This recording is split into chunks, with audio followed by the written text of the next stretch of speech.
क्या मेकअप करने से भी एक्ने होते हैं? एक्ने चले जाएंगे eventually by some age 25-30। Korean products का बहुत ज़्यादा ट्रेंड आ चुका है। ज़्यादा मुझे बोलते हैं ग्लास लाइक स्किन चाहिए हमको। मैम मैंने देखा है कि लड़के जल्दी गंजे होते हैं और लड़कियों में कम होती है। बहुत बड़ा रीज़न हार्मोन्स है।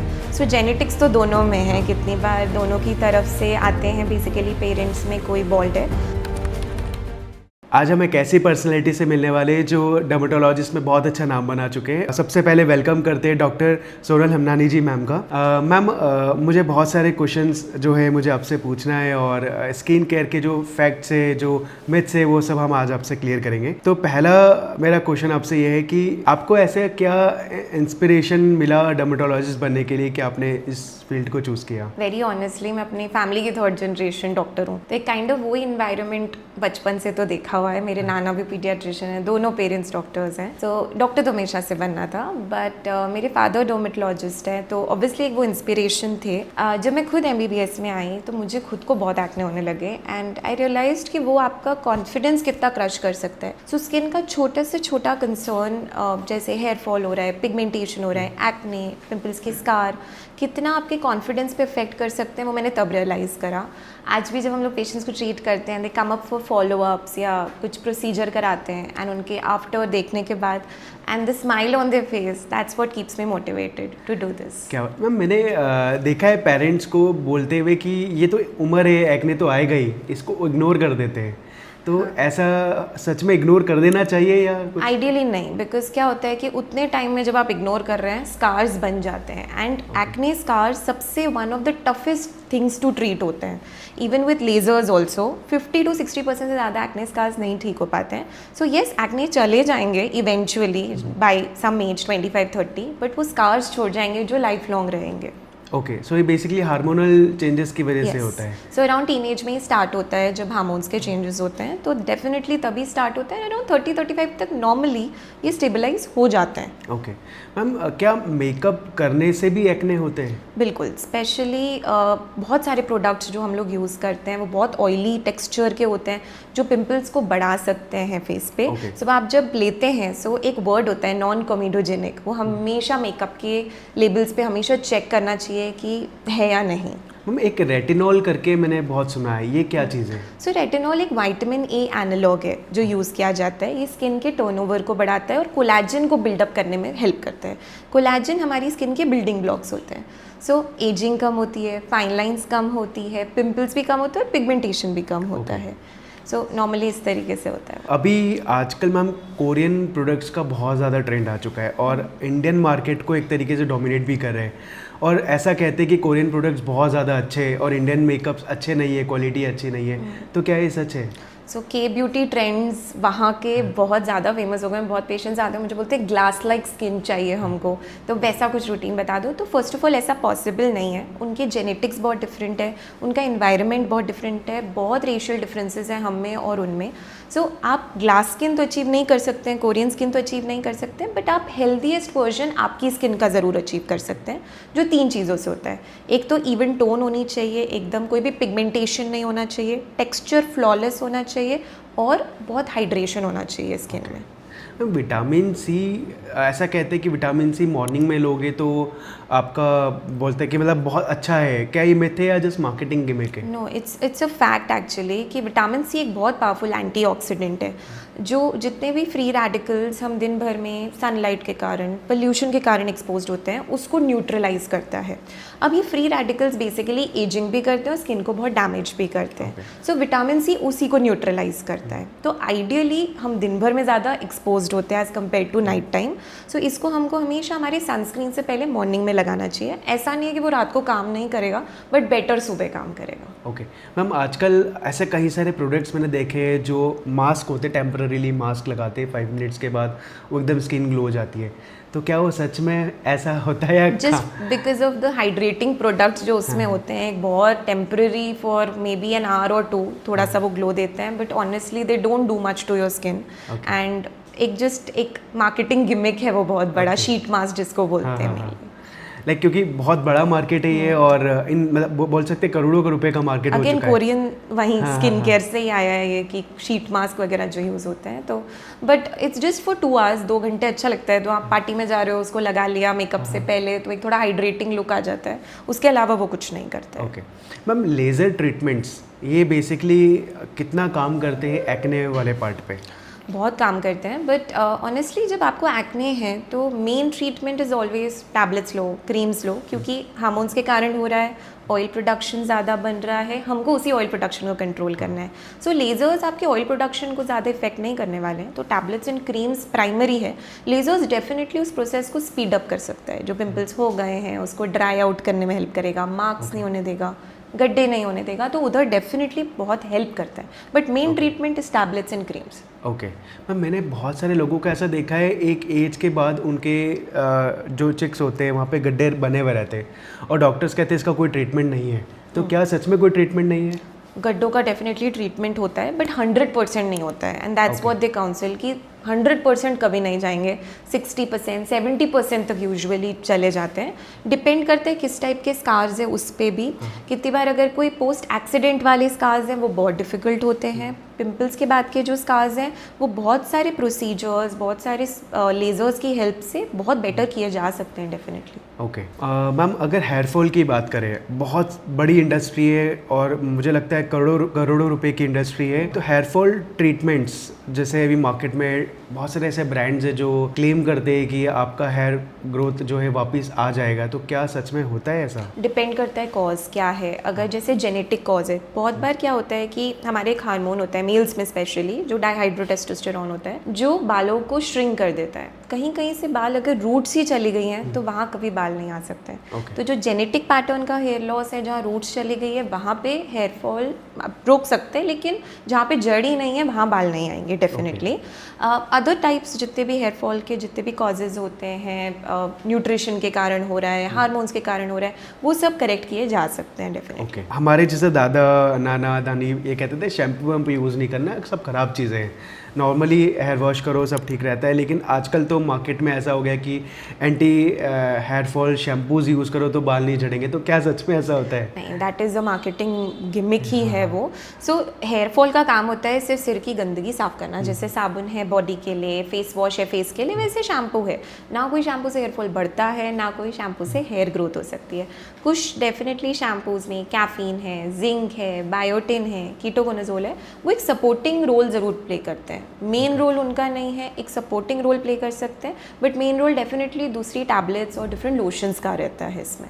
मैम वैसे ही सेम एज ऑयल जो होता है कि मैंने देखा एड्स के अंदर कि ऑयल, इस ऑयल को लगाने से बड़े बड़े बाल आ जा रहे हैं लोगों को, अब तो बहुत ज़्यादा वीडियोस वायरल भी होते हैं। बहुत बार ये बिल्कुल अगेन कुछ भी नहीं होता है। ऑयल का काम एक ही चीज़ होता है कि बालों को शाइन देना, वो आपके रूट्स पे पहुंचता ही नहीं है जहाँ से आप बेसिकली हेयर ग्रोथ करते हो। सो ना उससे कुछ भी बाल झड़ना रुकते नहीं है। ये इंडिया में बहुत सालों से चल रहा है, जो कि एक बहुत बड़ा मिथ है।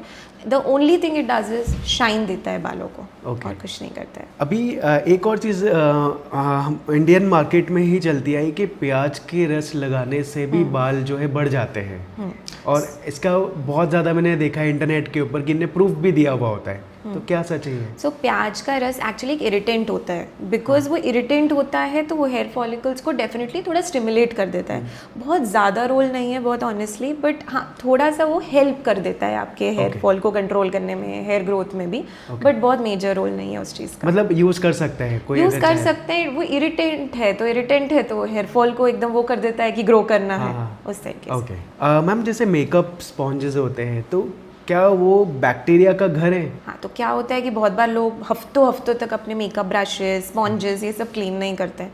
जब हम मेकअप करते हैं तो हमारा जो भी प्रोडक्ट रहता है, जो भी स्किन की सेल्स हैं, ऑयल है, वो सब उस पर ट्रांसफ़र हो जाता है। ये सब डेफिनेटली फिर बैक्टीरिया को घर देता है, फंगस को घर देता है, एंड आप वापस उसी को जब स्किन पे यूज़ करते हैं तो वो फिर पिंपल्स कॉज करता है। तो आइडियली एवरी वीक आपको 1 से 2 बार उसे क्लेंजर में साफ़ करना ही चाहिए।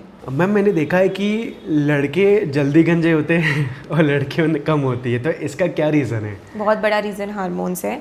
सो जेनेटिक्स तो दोनों में है, कितनी बार दोनों की तरफ से आते हैं। बेसिकली पेरेंट्स में कोई बॉल्ट है लेकिन हमारे मतलब बॉयज़ में एक हार्मोन होता है जिसको हम डाईहाइड्रोटेस्टोस्टेरोन बोलते हैं, जो लड़के ज़्यादा सेंसिटिव होते हैं उस चीज़ के लिए। अब ये बालों को over the period of time shrink कर देता है, पतला कर देता है। सो उनमें जल्दी बॉल्डिंग होती है। फीमेल्स कम सेंसिटिव होती हैं इन हार्मोन्स को, एंड डेफिनेटली एक एस्ट्रोजन हार्मोन होता है जो प्रोटेक्ट करता है, जिसके कारण फीमेल्स में होता भी लेट है और उनमें बॉल्ड पैचेस नहीं बनते हैं, जस्ट मांग चौड़ी होती है मेनली। तो डेफिनेटली बॉयज़ में वो बहुत जल्दी, आजकल तो मैं 20-25 की एज में हम लोग देख रहे हैं कि बॉल्डिंग शुरू हो जाती है मेल्स में। So definitely that's because of hormones. Ma'am इसका रीज़न क्या फूड हैबिट भी होती है? बहुत ज़्यादा नहीं, बट अगर जेनेटिक्स है तो food habits is just trigger कर सकता है वो हेयर फॉल को। मतलब आपको अपने डाइट में हमेशा प्रोटीन रिच फूड्स लेने चाहिए जो हेयर फॉल रोकता है डेफिनेटली, बट वो सिर्फ एक ट्रिगरिंग फैक्टर है, बड़ा मतलब वो पॉजिटिव एजेंट नहीं है। मैम आंवला जो होता है, ऐसा कहते हैं कि वो जो ज़्यादा खाता है उसके हेयर फॉल कम होते हैं। बहुत ज़्यादा इसका रोल नहीं है आंवला का, बिकॉज आंवला में होता है विटामिन सी। एक चीज़ जिसमें वो हेल्प करता है इज ग्लो। ठीक है, फेस पे ग्लो देगा, पिगमेंटेशन कम करेगा, बट हेयर फॉल कंट्रोल करने में आंवला का ज़्यादा रोल नहीं होता है ऑनेस्टली। मैम ये बोटॉक्स थेरेपी क्या है? जैसे मैंने सुना है रशियन और यूके मार्केट में ये बहुत ज़्यादा यूज़ की जाती है बेसिकली एज को कम दिखाने के लिए। सो बोटॉक्स नॉर्मली हम मसल्स को रिलैक्स करने के लिए करते हैं। अभी मैंने खुद पे भी कराया हुआ है। तो ये जो एक्स्ट्रा मसल का मूवमेंट होता है उससे रिंकल्स बनते जाते हैं, तो वो उसे रिलैक्स करता है एंड 6 मंथ्स तक एक्ट करता है, जो कि डेफिनेटली आपके रिंकल्स के अपीयरेंस को काफ़ी कम दिखाता है। मैम ये सेफ़ है? बहुत सेफ़ है, इसमें कोई एज सच अगर आप एक डर्मेटोलॉजिस्ट से करा रहे हो तो उसका कोई साइड इफेक्ट नहीं है। बहुत बार अनऑथराइज प्लेसेस पे भी ये लोग करते हैं, तब हो सकता है, बट तरीके से किया जाए तो कोई साइड इफेक्ट नहीं है उसका। मैंने कुछ वीडियोस देखे थे जिसमें ना पर्टिकुलर एक थ्रेड होती है, वो ऐसे लगा देते हैं और वो स्किन के साथ मर्ज हो जाती है और वो रिंकल्स को साफ कर देती है, ऐसा भी कुछ होता है? थ्रेड स्पेशली फेस को लिफ्टिंग में बहुत हेल्प करती है, जो हम लोग इंसर्ट करते हैं। सो उससे रिंकल्स भी कम होते हैं एंड एंटी एजिंग में भी बहुत हेल्प करती है, तो डेफिनेटली वो काफ़ी यूज़फुल है। मैंने ऐसा देखा है मैम कि जो लोकल मेकअप ब्रांड्स यूज़ करने से स्किन कैंसर तक के चांसेस होते हैं। कोई भी मेकअप से स्किन कैंसर नहीं हो सकता है। दो लोकल मेकअप से 2-3 प्रॉब्लम्स जो होती है कि एक तो स्किन की सेंसिटिविटी बहुत बढ़ जाती है, बिकॉज वो लोग जो प्रोडक्ट्स यूज़ कर रहे हैं, जो प्रिजर्वेटिव्स यूज़ कर रहे हैं, वो बहुत हार्मफुल होते हैं स्किन को। तो वो सेंसिटिविटी ज़रूर बढ़ाएगी, एलर्जीज करेगी, बट अदर देन दैट कोई कैंसर वगैरह का कोई रिस्क नहीं रहता। ऐसा कहते हैं कि जो बहुत ज़्यादा ओवर मेकअप यूज़ करते हैं सुबह शाम, तो वो नेचुरली एजेड दिखते हैं, ऐसा भी कुछ होता है? ऐसा नहीं होता है। मेकअप तो आपकी स्किन के बहुत सुपरफिशियल लेयर पे ही काम करता है, तो अंदर कहीं कुछ नहीं जा रहा है। ढंग से मेकअप नहीं करते तो वो ज़्यादा एजेड दिखते हैं, बट अदर देन दैट ऐसा कुछ नहीं। ओके मैम, टीनेजर्स की अगर बात करें तो उनके लिए आपकी क्या एडवाइस रहेगी अपनी स्किन केयर को अच्छे से फॉलो करने के लिए? टीनेजर्स जब भी हमारे पास आते हैं, 2 टाइप के आते हैं, या तो जो बहुत सारा स्किन केयर कर रहे होते हैं या जस्ट एक फेस वॉश भी नहीं यूज़ करते हैं। सो मेरी एडवाइस हमेशा जब भी वो आते हैं वो यही होती है कि keep it simple and keep it consistent. एक सिंपल फेस वॉश यूज़ करो, क्योंकि इनकी स्किन बहुत ऑयली होती है अधिकतर टाइम्स, बहुत सेंसिटिव भी होती है। जस्ट एक face wash, foaming face wash जो अवेलेबल रहता है, एक गुड सनस्क्रीन एंड एक एक्टिव, अगर आपके डर्मेटोलॉजिस्ट ने सजेस्ट किया है आपको एक्ने है तो रेटिनॉइड जैसे आपने बोला था या सैलिसिलिक एसिड, वो यूज़ कर सकते हैं। Other than that don't make it very complicated, बहुत सारी चीज़ें यूज़ नहीं करो। मॉर्निंग में उठते से ऐसा कहते हैं कि 1 Apple a day keep you healthy, तो क्या ये सच है? डेफिनेटली एप्पल में बहुत सारे विटामिन्स होते हैं, तो हमारी स्किन में भी वो बहुत हेल्प करता है एंड ओवरऑल दूसरी डिजीज़ेस को भी प्रिवेंट करने में उसका बहुत रोल होता है। तो लेकिन आपको एक बैलेंस डाइट लेनी चाहिए, not just Apple, a lot of other fruits and vegetables also जो डाइट में रखनी ही चाहिए। ओके हम अगर पुराने ज़माने की बात करें, आज से जैसे जो दादा नाना वाली जो जनरेशन होती थी, तो वो लोग तो बहुत सिंपल अपना फूड जो है टाइम पर खाते थे कि 11 बजे खाना है मतलब खाना है, शाम को 6 बजे पहले खाना है, तो कितना हेल्प करता है? बिल्कुल, आप टाइम पे खाओगे, टाइम पे सोगे, बहुत फ़र्क पड़ता है आपकी लाइफस्टाइल चॉइसेस का, ना सिर्फ स्किन में बट ओवरऑल आपकी बॉडी की हेल्थ में भी। कि आप एक बैलेंस डाइट ले रहे हो, आप रात को टाइम पे 11 बजे सो रहे हो, सुबह टाइम पे 7 बजे उठ रहे हो।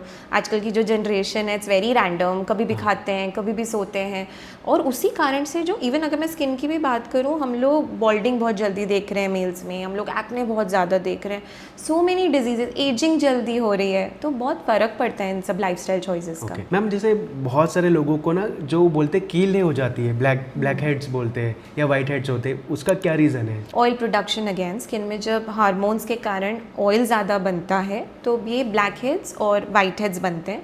यही फिर पक्के फुंसियाँ होती है, पिंपल्स जिनको हम बोलते हैं, और यही फिर इवेंचुअली स्कार्स लीड करती है। बहुत बार ब्लैक हेड्स वाइट हेड्स के लिए लोग खुद ही घर के नुस्खे करते हैं या खुद हाथ से भी निकालते हैं, जो अगेन स्कार्स बहुत बार लीव बिहाइंड कर देता है। मैम, ये जो कोलेजन क्रीम्स होते हैं, इसका क्या साइड इफेक्ट्स है या कितना सही होते हैं ये? कोलेजन एज सच हमारी स्किन का एक बिल्डिंग ब्लॉक होता है जो स्किन में प्रेजेंट होता है, स्किन को फर्मनेस देता है, इलास्टिसिटी देता है। अब बहुत सारी कंपनीज इसकी क्रीम्स और टैबलेट्स दोनों ले आई हैं। क्रीम्स और सीरम्स में कोलेजन हमारी स्किन को पेनिट्रेट ही नहीं कर सकता है, वो इतना बड़ा मॉलिक्यूल है कि वो जा ही नहीं सकता है विद क्रीम्स एंड सीरम्स, तो that's a marketing gimmick, it doesn't work. जहाँ तक टैबलेट्स और सप्लीमेंट्स का सवाल है, वो अमीनो एसिड्स में ब्रेक होता है और हमारी स्किन में थोड़ा हाइड्रेशन बढ़ाता है, टेक्सचर को इम्प्रूव करता है। Other than that it doesn't work much also. Ma'am, एक मैंने देखा है कि सेम टॉवेल यूज़ नहीं करना चाहिए, अगर वो करते हैं तो स्किन प्रॉब्लम्स बढ़ जाती है, ऐसा कुछ होता है? सो टॉवल लोग बहुत बहुत दिन नहीं वॉश कराते हैं कितनी बार, एंड जो डैम्प टॉवल होता है वो आपका अगेन आप स्किन का जितना भी ऑयल है, आप स्किन की जितनी भी डर्ट है, वो सब उस पर ट्रांसफ़र हुई है, गीला है वो, उस पर फंगस बहुत बार ग्रो हो जाती है। एंड आप सेम टॉवल बार बार यूज़ करते हैं तो चांसेस होते हैं कि आपको फंगल इन्फेक्शन डेफिनेटली हो सकता है उससे।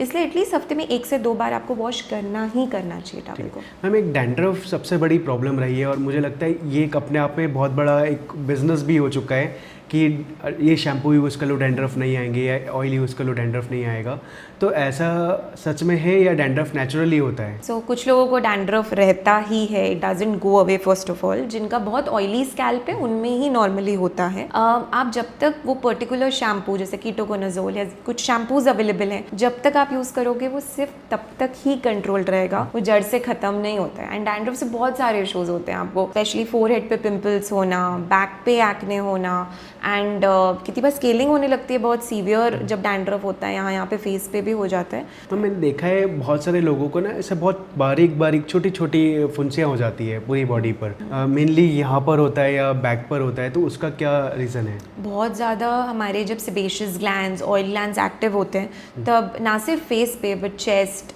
आर्म्स जैसे आपने बोला, बैक, इन जगहों पे भी छोटे छोटे पिंपल्स होने लगते हैं।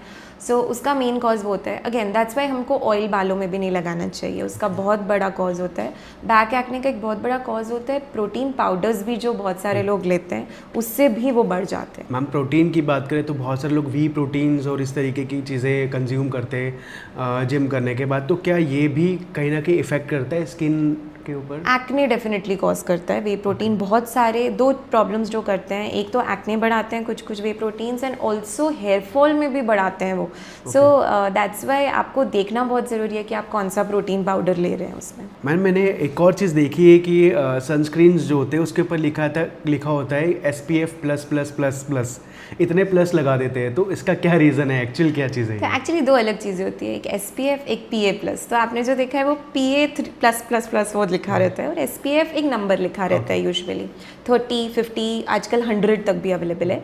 SPF आपका प्रोटेक्शन होता है मेनली कि UVB लाइट जो हमारे को सनबर्न कर सकती है उससे कितना प्रोटेक्ट कर रहा है। दूसरा SPF 30 के ऊपर की जितनी भी सनस्क्रीन होती है they are good to go. एक SPF 30 की सनस्क्रीन भी 97% प्रोटेक्शन देती है, एक SPF 100 की 99% देती है, तो हार्डली 2% का प्रोटेक्शन होता है।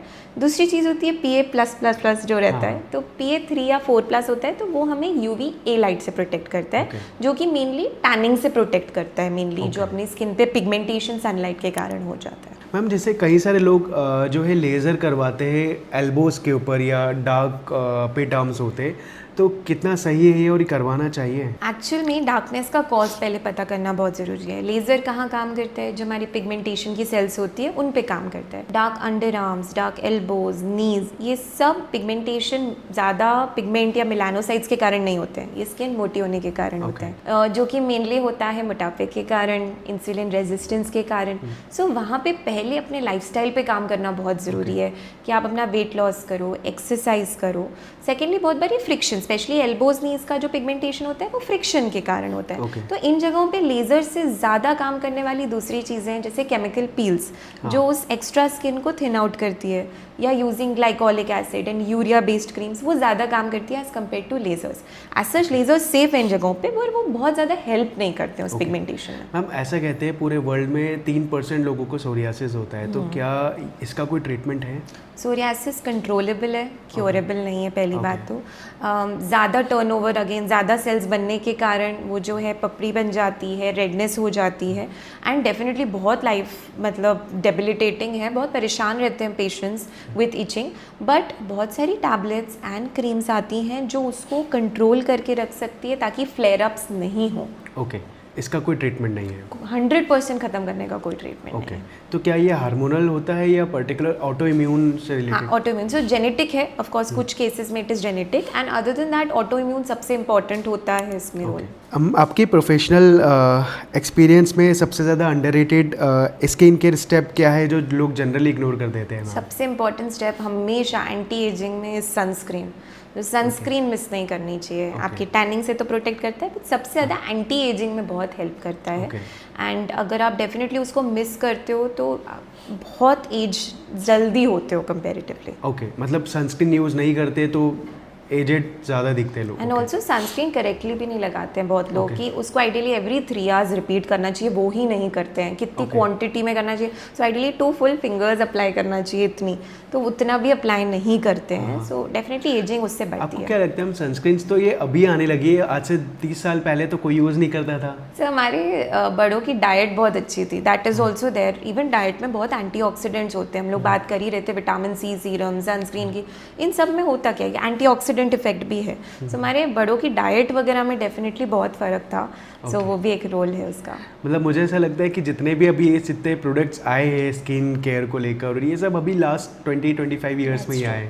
इसके पहले कुछ भी नहीं होता था और उसके बाद भी वो लोग हेल्दी होते थे। हेल्दी लाइफस्टाइल, स्ट्रेस बहुत बड़ा फैक्टर होता है कि उस टाइम पे इतना टेंशन और उतना वैसा माहौल नहीं होता था। आजकल लोग स्पेशली जो यंग जनरेशन है वो इतना टेंशन लेती है, इतना स्ट्रेस लेती है, तो that is also one big factor जिसके कारण एजिंग जल्दी होती है, पिगमेंटेशन, एक्ने, वो सब चीज़ें बढ़ जाती है। तो स्ट्रेस जो है वो सबसे बड़ा रीज़न है एक्ने और एजिंग का? बिल्कुल बढ़ाता है वो, उसमें एक्ने को भी बढ़ाता है, एजिंग को भी बढ़ाता है, तो डेफिनेटली। मैम जैसे सेलिब्रिटीज़ लिप फिलर्स बहुत ज़्यादा करवाते हैं और ये ट्रेंड बन चुका है, और ये कितना सही है? क्या हार्मफुल भी हो सकता है ये? एज सच कोई प्रॉब्लम नहीं होती है, बिकॉज जो इंजेक्ट होता है उसको हम बोलते हैं हाइलुरोनिक एसिड, जो बहुत सेफ है आपकी बॉडी के साथ, बिकॉज ये बॉडी के एक सीमेंट मटेरियल का पार्ट होता है। सो एज सच कोई सेफ्टी वाइज कंसर्न्स नहीं, it is very safe. And जिनको अच्छा लगता है कि वो लिफ्ट अच्छा लगता है या लिप्स अच्छे लगते हैं कि थोड़े नॉर्मल या मोर हाइड्रेटेड दिखे, it's pretty good to go, कर सकते हैं। ओके, मतलब नॉर्मल है, सेफ है? हाँ बिल्कुल सेफ है टोटली। एंड मेन हमारा with fillers is never, motive ये नहीं होता है कि हम उसको ओवरफिल करें। कितनी बार बॉलीवुड ने काइंड ऑफ एक ये पिक्चर दिखाई है कि ओवरफिल दिखे, तो वैसा नहीं है, हमें उसे नेचुरल दिखाना है, close to what you used to look 5 years या 10 years बैक।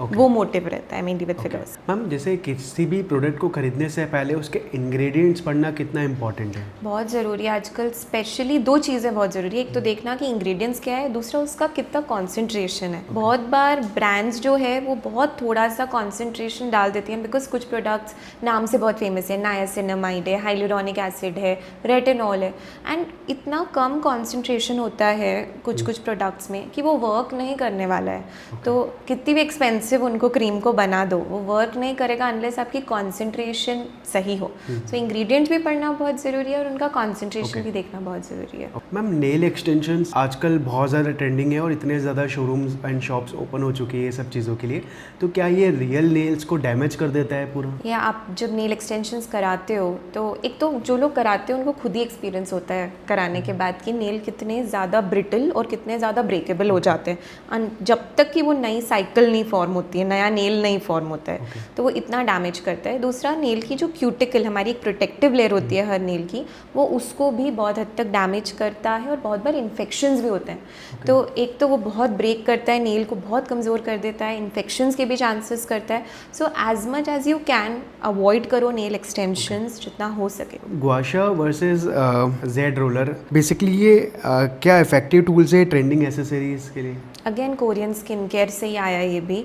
सो दोनों चीज़ें हमारे स्किन के लिम्फेटिक आउटफ्लो को कम करने में हेल्प करता है। तो कुछ जगहों पे डेफिनेटली थोड़ा रोल है इनका, बहुत ज़्यादा नहीं है। First of all under I puffiness में, थोड़ा फेस की स्किन को ऑब्वियसली काइंड ऑफ मसाज करने में, बट एक फील गुड के फ्लो, मतलब उसके अलावा ये स्किन में ज़्यादा कुछ करता नहीं है। बट डेफिनेटली आप रात को एक बार कर सकते हो।